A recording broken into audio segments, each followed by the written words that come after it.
Buonasera ragazzi, oggi un video un pochettino diverso, un video che mi è venuto direi direttamente dal cuore perché oggi è l'11 gennaio e ricorre il 17° anniversario della morte di Fabrizio Meoni. Fabrizio Meoni, molti di voi credo sappiano chi è, molti di voi non sanno chi è. Fabrizio Meoni è stato, credo a memoria, l'ultimo italiano a vincere la Dakar nelle edizioni del 2001 e 2002.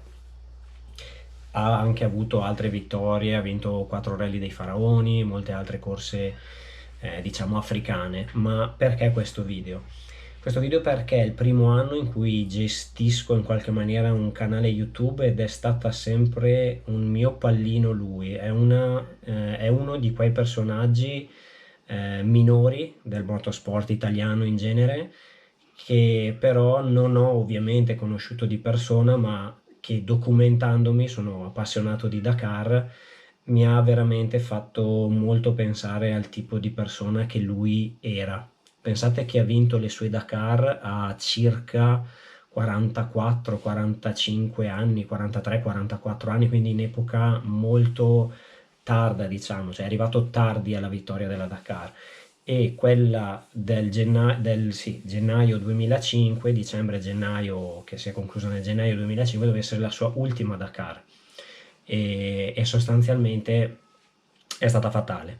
È stata fatale, è morto a causa di appunto una caduta rovinosa, si è rotto 2 vertebre cervicali, di seguito un arresto cardiaco ha posto fine alla sua vita. In quell'anno il suo compagno di squadra era Cyril Depré, che poi si è dato alle macchine, ancora oggi lui corre, e in quell'anno con Cyril si erano fatti una promessa per commemorare Sainct, che era un altro appunto pilota deceduto nelle Dakar. Si erano fatti la promessa che uno dei due avrebbe dovuto vincere con la KTM, erano due piloti ufficiali KTM, la Dakar, per commemorare al meglio la morte appunto di questo altro pilota amico. Cyril Depré e Meoni erano molto amici, anche fuori dalle gare ovviamente, e Cyril, una volta che gli è stato comunicato che non ha visto arrivare Fabrizio in quella tappa che in quell'anno andava da Attar a Kiffa, che si teneva in Mauritania, e precisamente al chilometro 184 Fabrizio è caduto, e quando Cyril non lo ha visto arrivare c'è un video che veramente è molto toccante, in cui lui praticamente si butta a terra, disperato, disperato lui, disperato Nani Roma, suo grande rivale delle Dakar precedenti. Addirittura con Nani Roma c'è un aneddoto che lui ha raccontato dopo, che è stato raccontato dopo, che in una vittoria della Dakar tenuta da Fabrizio Meoni, addirittura Fabrizio, che era veramente un mastino, era un osso veramente, veramente duro, un omone gigante, praticamente lo ha portato fuori pista, essendo Fabrizio davanti e appunto Nani Roma lo inseguiva, lo ha portato volutamente fuori pista.